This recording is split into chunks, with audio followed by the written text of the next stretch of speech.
ত্রিপুরায় এখন শান্তি বিরাজ করছে, কিন্তু কেউ মাঝে মাঝে এই শান্তি নষ্ট করার চেষ্টা করছে বললেন ত্রিপুরার মুখ্যমন্ত্রী ডাক্তার মানিক সাহা। বৃহস্পতিবার আগরতলা ভট্টপুকুরে স্থিত শুকতারা সংঘের নতুন ভবনের আনুষ্ঠানিক উদ্বোধন হল ত্রিপুরার মুখ্যমন্ত্রী ডাক্তার মানিক সাহার হাত ধরে। আনুমানিক 1 কোটি টাকা ব্যয়ে 3 তলা বিশিষ্ট নতুন ভবনের এদিন আনুষ্ঠানিক উদ্বোধন করলেন মুখ্যমন্ত্রী ডাক্তার মানিক সাহা। বক্তব্য রাখতে গিয়ে মুখ্যমন্ত্রী বলেন, ত্রিপুরায় এখন শান্তি বিরাজ করছে, কিন্তু কেউ কেউ মাঝে মাঝে চেষ্টা করছে ত্রিপুরায় অশান্তি তৈরি করার। ত্রিপুরায় যাতে অশান্তি কোনোভাবে সৃষ্টি না হয় তার জন্য চেষ্টা করা হচ্ছে ত্রিপুরা সরকারের পক্ষ থেকে, কিন্তু সকলকে এদিকে সজাগ থাকতে হবে বলে জানালেন ত্রিপুরার মুখ্যমন্ত্রী ডাক্তার মানিক সাহা। অনেক ক্লাব আছে, আমি আগরতলা শহরের উপরে আমি বলবো ধনাঢ্য ক্লাব, কিন্তু আমি এখনো দেখিনি এই ধরনের একটা বিল্ডিং ওনারা তৈরি করেছেন। পয়সা আছে অথচ বিল্ডিং তৈরি করতে পারেনি। এতে প্রমাণ হয় যে ধরনের ফিলান্থ্রপিক ওয়ার্ক বিভিন্ন সময়ে বস্ত্র বিতরণ থেকে আরম্ভ করে সেই কাজগুলো এই ক্লাব বা সংঘ করছে। সংঘ মানেই তো সংগঠিত, আপনারা সবাই সংগঠিত আছেন, দিস ইজ ভেরি ইম্পর্টেন্ট। যদি সবাই একসাথে থাকে তাহলে কেউ কিছু করতে পারবে না। মাননীয় প্রধানমন্ত্রীজি কি বলছেন যে একসাথে থাকলে সেফ, এক হে তো সেফ হে। এটা সবচেয়ে বড়, আমি বলবো আজকের দিনের প্রাসঙ্গিক স্লোগান। সংঘ বা ক্লাব চালানো চারটেখানি কথা নয়। আমি নিজেও একটা প্রতিষ্ঠিত ক্লাবের প্রায় 13 বছর আমি ক্লাবের সেক্রেটারি ছিলাম, পরবর্তী সময়ে ক্লাবের সভাপতিও হই। আমি বারবার যেখানে ক্লাবের প্রোগ্রামটাকে এই কথাগুলো বলি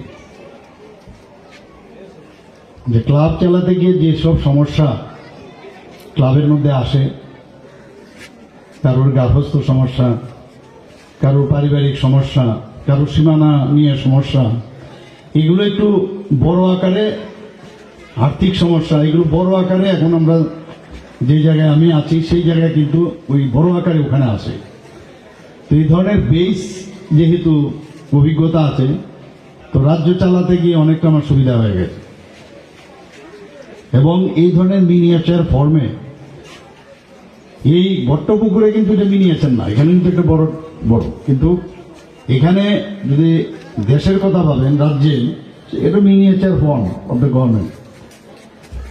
এবং এখানে যেভাবে একটা ক্লাব পরিচালনার ক্ষেত্রে যেভাবে নিউট্রাল হয়ে ভূমিকা নেওয়া, সেটা একটা সাংঘাতিক বিষয়। এবং যা শুনলাম, মহিলারা পর্যন্ত প্রায় 200-র উপরে মহিলারা আপনাদের এই পুজো পর্যন্ত ওনারা করছেন। অনেক ক্লাবে মহিলা কিন্তু সেভাবে থাকে না। আমরা মহিলা সশক্তিকরণের কথা বলি, আস্তে আস্তে করে অনেক ক্লাবে আসছে, আর কিন্তু এটাও একটা আমি বলবো এক্সাম্পল আপনারা দেখে নেন। মহিলারা যখন কোনো ক্লাবের মধ্যে চলে আসে, আমি নিশ্চিত যে ওই অঞ্চলের তার সভ্যতা বলুন, তার পরম্পরা বলুন, আগামী দিন কি হতে যাচ্ছে, এখানকার সাংস্কৃতিক যে বিষয়, সংস্কৃতি কি হবে, সেগুলো কিন্তু এতেই প্রমাণ হয়। এবং আমরাও তখন বুঝতে পারবো যে না, ভট্টপুকুরে শুকতারা, নামই তো শুকতারা, শুকতারা তো উজ্জ্বল নক্ষত্র। আগামী দিন এর ফিউচার ইজ ভেরি ব্রাইট। আমরাও নিশ্চিন্ত থাকুন জানি ওখানে কোনো সমস্যা হলে সমাধান ওই লেভেলই হয়ে যাবে। কিছুদিন আগে মানবাধিকার দিবস আমরা পালন করছিলাম, এটা আমাকে বলেছিল যাওয়ার জন্য। এখানে যে কমিশন ছিল মানবাধিকার স্টেট কমিশন, তারা আন্তর্জাতিক মানবাধিকার দিবস, সেখানে আমি বলছিলাম মানুষ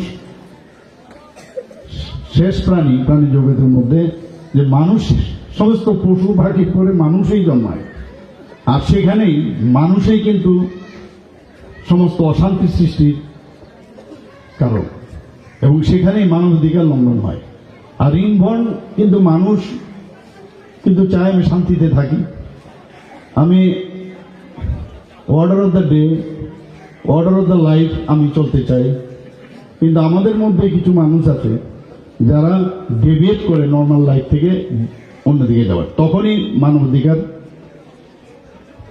যেটা মানুষের মধ্যে থাকে সেটা লঙ্ঘিত হয় এবং মানুষকে তার জন্য বিচার করতে হয়। এবং যে যে রাজ্য, যে যে পাড়াই হোক, ঘরই হোক, বাড়ি হোক, যে জায়গার মধ্যে মানুষ তার কোনটা সঠিক কোনটা বেঠিক এটা ভেবে যদি আগামী দিন চলতে পারে তবেই কিন্তু সেখানে শান্তি প্রতিষ্ঠিত হয়। আমরা ত্রিপুরায় যে আপনি দেখুন যে আমরা আসার পর থেকে যখনই কোনো জায়গার মধ্যে সমস্যা হয়েছে সাথে সাথে কিন্তু আমরা অ্যাড্রেস করি। বিগ নিউজ, সবার আগে সবার সাথে।